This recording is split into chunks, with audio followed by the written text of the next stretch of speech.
Hello friends, welcome to our channel Analytics IAS Academy and welcome to our these current affairs classes where we have been discussing certain important issues related to current affairs dear friend, and we have repeatedly seen that current affairs is one important aspect of your civil services preparation dear friend. देखिए आज एक बहुत ही important issue पर आपके साथ discussion करेंगे दोस्तों. Some minimum years of education is must. तो sociologist, socio-economists across world dear friend, they agree on the fact that certain minimum years of education is must for everyone dear friend, and some minimum years of education, it has been equated with our right to dignified life dear friend.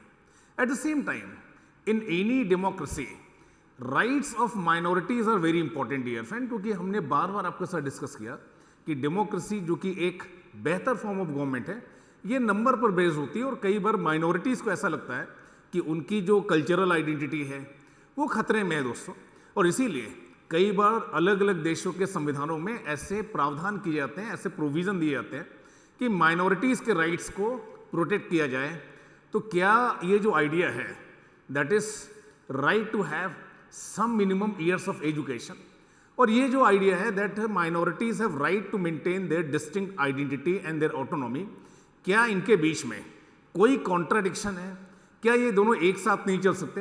और देखिए इसी से related आज का हमारा topic है right to education versus right of minority institution. और देखिए ये जो पूरा मुद्दा है ये फिर से न्यूज़ में आया हुआ है, पुराना मुद्दा है, बट अगेन अभी फिर से सुप्रीम कोर्ट की एक जजमेंट की वजह से ये मुद्दा फिर से न्यूज़ में है. तो हम जानने की कोशिश करेंगे आज की इस क्लास में कि how they can be balance, how they can go hand to hand dear friend, दोनों एक साथ कैसे चल सकते हैं. तो देखिए सेशन स्टार्ट करने से पहले थोड़ी सी बेसिक इन्फॉर्मेशन मेरे बारे में दोस्तों.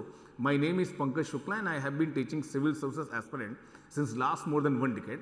और अपनी इस यूपीएससी की जर्नी के दौरान यदि आपके कोई भी डाउट्स हैं, कोई भी क्वेरीज हैं, तो आप मेरे साथ इन सोशल मीडिया प्लेटफॉर्म के थ्रू कनेक्ट हो सकते हैं और आपके जो भी डाउट्स हैं, जो भी क्वेरीज हैं, आप मेरे साथ डिस्कस कर सकते हैं दोस्तों.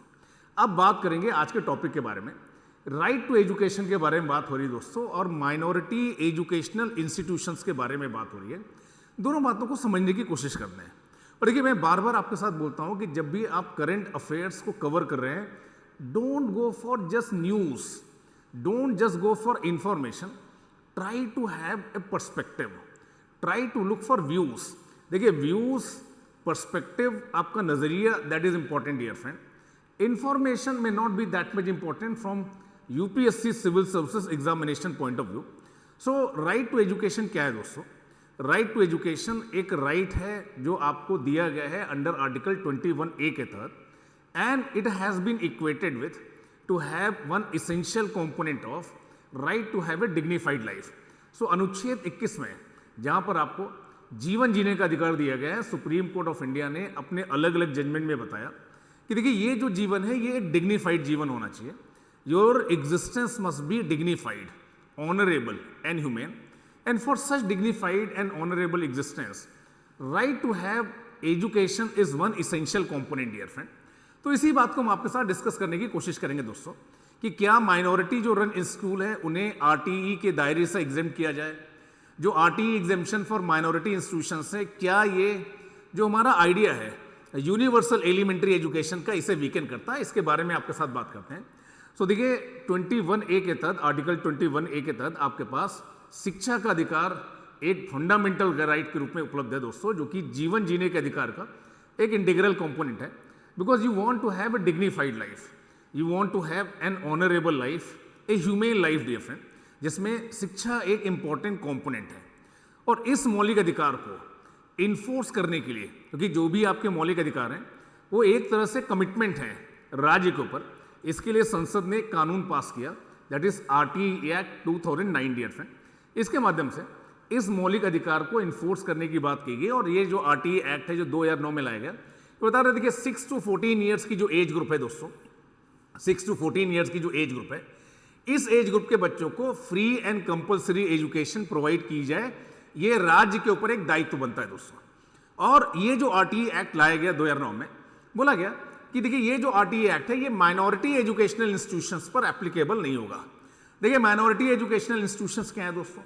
Minority educational institution under article 30 clause 1 के तहत जो माइनॉरिटीज़ हैं, जो लिंग्विस्टिक माइनॉरिटीज़ हैं, रिलीजियस माइनॉरिटीज़ हैं, अपनी डिस्टिंक्ट आइडेंटिटी को बनाए रखने के लिए उन्हें ये अधिकार दिया गया है कि आप एजुकेशनल और कल्चरल जो इंस्टीट्यूशंस हैं उन्हें इस्टेब्लिश कर सकते हैं, उन्हें मैनेज कर सकते हैं दोस्तों।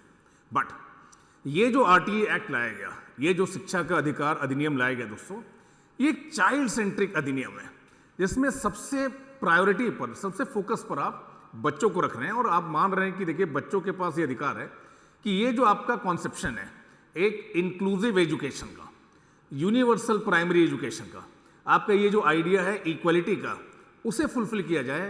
तो चाहे आप अमीर हो, चाहे आप गरीब हो, चाहे आप इस वर्ग से हो, चाहे उस वर्ग को हो, किसी भी क्षेत्र में रहते हो, देखिए राज्य के ऊपर एक दायित्व है कि देखिए सभी बच्चों को ये शिक्षा मिले। But at the same time दोस्तों, जो माइनॉरिटी ग्रुप्स हैं किसी भी डेमोक्रेटिक सोसाइटी में, जो माइनॉरिटी ग्रुप्स हैं उनके राइट्स भी बहुत अहमियत रखते हैं। माइनॉरिटीज़ को ये नहीं लगना चाहिए कि वो अपना जो इंडिपेंडेंट एग्जिस्टेंस है उस पर किसी तरह का कोई अटैक किया जा रहा है। They are not able to maintain their autonomy, they are not able to maintain their distinct identity. So जब हम ऐसा बोलते हैं कि आरटीई एक्ट के तहत 25% सीटें इकोनॉमिकली जो वीकर सेक्शन है उनके लिए रिजर्व की जाएंगी, तो प्रमाती जो एजुकेशनल ट्रस्ट का ये जो जजमेंट है इसमें बोला गया कि चाहे आप एडेड हो या अनएडेड, बट यदि आप माइनॉरिटी एजुकेशनल इंस्टीट्यूशंस हैं तो माइनॉरिटी एजुकेशनल इंस्टीट्यूशंस पर यह प्रभाव में नहीं होगा। तो आरटीई एक्ट के तहत जहां पर आप शिक्षा का अधिकार दे रहे थे for children in the age group of 6 to 14 years, ये जो आप बोल रहे थे कि 25% सीटें जो आर्थिक रूप से पिछड़े लोग हैं, जो वंचित वर्ग के लोग हैं, उनके लिए आप रिजर्व करेंगे, it may not apply, it will not apply to minority educational institutions keeping in mind the rights enjoyed by these linguistic and religious minorities under Article 30 Clause 1। तो सभी को शिक्षा का अधिकार मिले, एक इंक्लूसिव और यूनिवर्सल एजुकेशन सिस्टम देश में आए, एक तरफ ये राइट है दोस्तों, और ये दूसरी तरफ माइनॉरिटीज़ का कहना है कि देखिए हमारी ऑटोनॉमी को, हमारे इंडिपेंडेंट एग्जिस्टेंस को अफेक्ट न किया जाए, जो कि आपको आर्टिकल 30 के बीच में मिला हुआ है।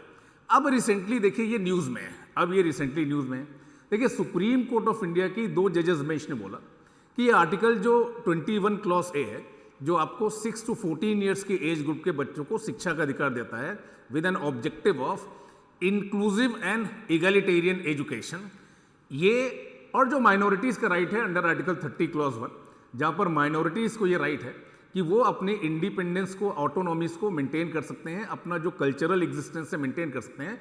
देखिए 30 क्लॉज 1 का पर्पस क्या है? 30 क्लॉज 1 का पर्पस ये है कि आप अपनी जो डिस्टिंक्ट आइडेंटिटी है वो एक जनरेशन से दूसरी जनरेशन तक पास कर गए, क्योंकि शिक्षा एक माध्यम होता है जिससे आप अपनी संस्कृति को, अपने कल्चर को ट्रांसमिट कर सकते हैं।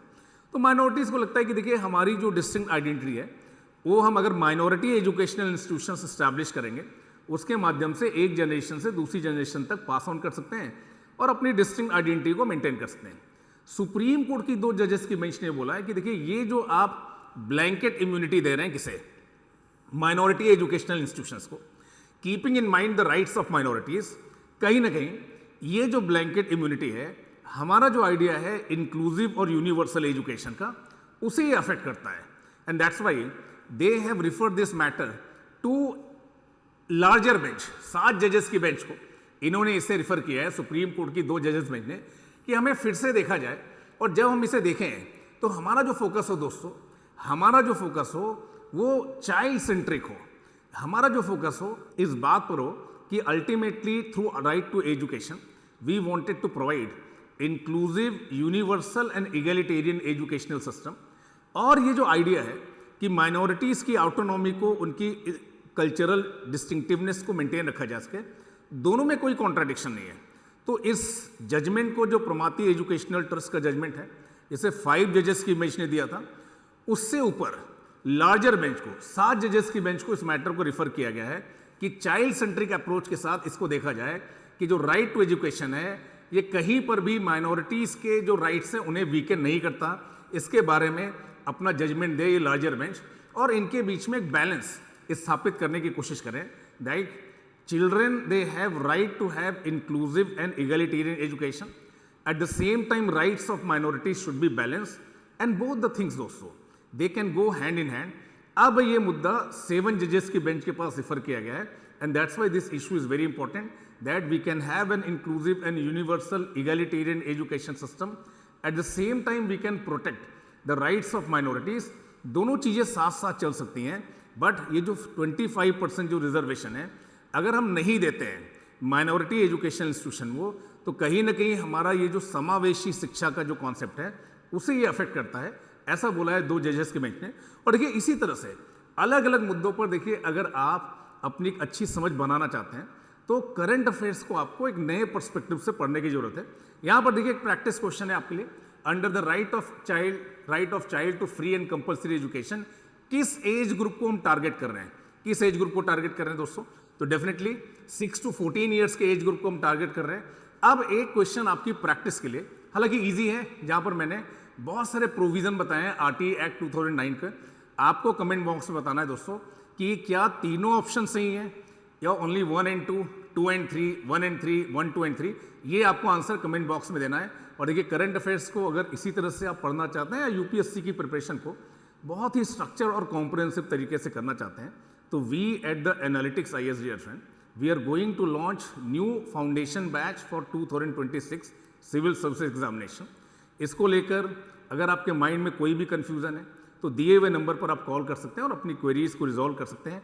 Thank you to all for joining me and for staying with me dear friend.